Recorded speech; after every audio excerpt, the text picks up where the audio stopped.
Oh, hello there.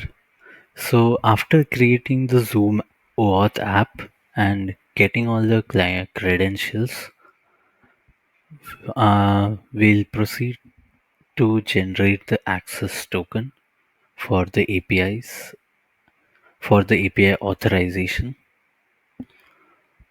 So, first we'll install this plugin called Zoom Meeting by Red7 from the plugin store, and then we'll go to the design.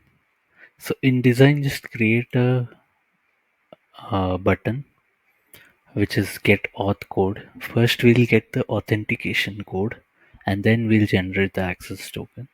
So we'll create a button here called get auth code.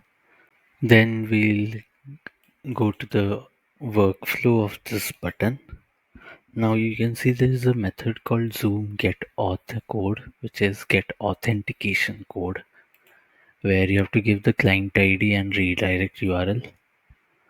Redirect URL is the same app URL that we are accessing. Then we are opening the URL from this method.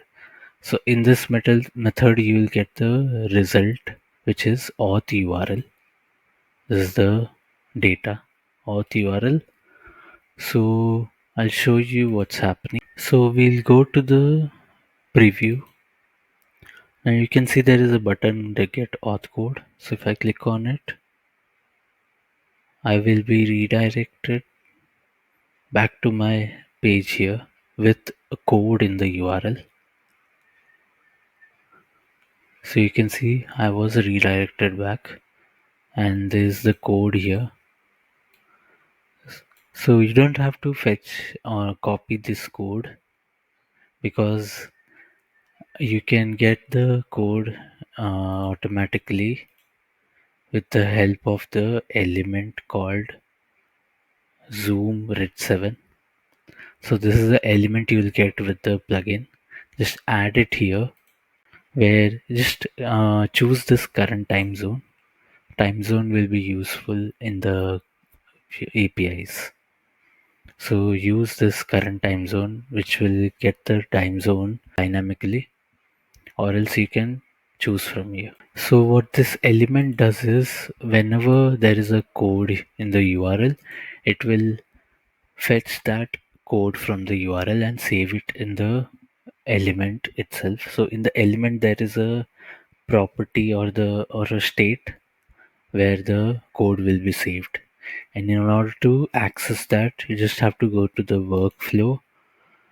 And while I'm explaining that, I'll explain how to get the access token now.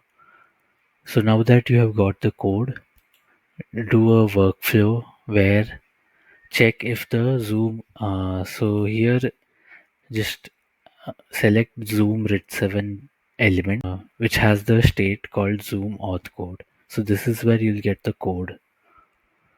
And this is the current time zone. So whenever you select the time zone from the drop down, the value will be here. So we are talking about auth code. So this is the auth code. Check if this is not empty or not. So if it's not empty, do a workflow. This is the method called client ID and secret to base 64. Just take this method where you just have to add the client ID and client secret. Then second method is get access token from auth code. So here on the authorization part, put basic and the result of step 1 authorization key. So this is the result of this method. You'll get the authorization key, put that here. Then the code, just select zoom red 7 element and the parameter zoom auth code. Then the redirect URL. This is the same as that you have used while getting the authentication code. After this, save the access token in database or somewhere else as you want, and the refresh token as well. Yes, so if access token expires, you can refresh the token. You can use the refresh token to get a new access token. So this is how you get the authentication code and generate an access token for your APIs. Thank you.